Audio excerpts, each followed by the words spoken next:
सुरगाणा येथे हुतात्मा स्मारक लोकार्पण सोहळा पार पडला। सदर सोहळ्याप्रसंगी शिवसेनेचे भाऊसाहेब चौधरी यांनी मार्गदर्शनपर भाषणातून विविध लढ्यातील वीरांचे शहीद स्मारक युवा पिढीला देशभक्ती, देशप्रेम, राष्ट्रीय एकात्मतेची प्रेरणा देत राहील असे प्रतिपादन केले। यावेळी व्यासपीठावर शिवसेना सचिव भाऊसाहेब चौधरी, माजी सैनिक जिल्हाध्यक्ष विजय पवार, सचिव फुलचंद पाटील, रवींद्र शार्दूल, सुरगाणा तालुका अध्यक्ष काशीनाथ गायकवाड, संपर्क प्रमुख सुनील पाटील, माजी आमदार धनराज महाले, नगराध्यक्ष भरत वाघमारे, उपनगराध्यक्ष माधवी थोरात, मुख्याधिकारी सचिन पटेल, पोलीस निरीक्षक राहुल मोरे, नायब तहसीलदार मनोहर वाघमारे, उपजिल्हा प्रमुख शांताराम ठाकरे आदी उपस्थित होते। यावेळी चौधरी म्हणाले की सैनिक हेच खरे देशाचे रक्षणकर्ते आहेत।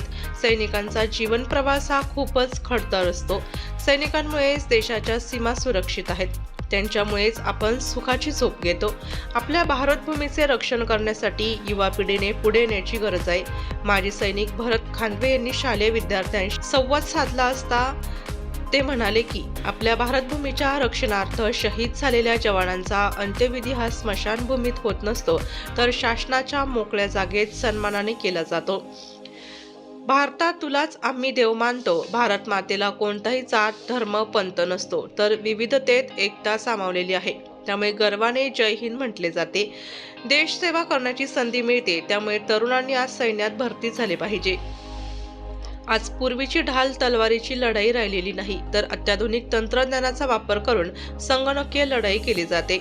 यावेळी नगरसेवक सचिन आहेर, सचिन महाले, पुष्पाताई वाघमारे, राधाबाई वाघमारे, प्रमिला भोये, अरुणा वाघमारे, रंजना लहरे, राजूबाबा शेख, मालतीबाई खांडवी, रमेश थोरात, भगवान आहेर, जिल्ह्यातील माजी सैनिक रवींद्र शार्दूल, MP वाघ, भारत खानवे, प्रभाकर पगार, नितीन हिरे, विजय पगार, हिरामन काळे, जयवंत बोडके, उत्तम बुनके, गणपत कोरडे, मनोहर भोसले, विश्वनाथ कावळे, संतोष धुम, रेवणा जगताप, भिका इचाळे, दत्तात्रय बागोल, विजय पाटील, राजाराम देशमुख, शिवाजी निसाळ, गणपत जाधव, वैभव भागरवे, हिरामन पिंगळ, गजानन पळशीकर, विजय बागुल, दीपक रोकडे, शेख इम्तियाज, सतीश ठाकरे, राजेंद्र निकम, शांताराम पिंगळे, शांताराम थोरात, दत्तू चव्हाण, पांडुरंग महाले, भागवत जाधव, गोपाळ गायकवाड, शिवराम चौधरी, वीर पत्नी लताबाई गावित सह सुरगाणा शहरातील ग्रामस्थ उपस्थित होते।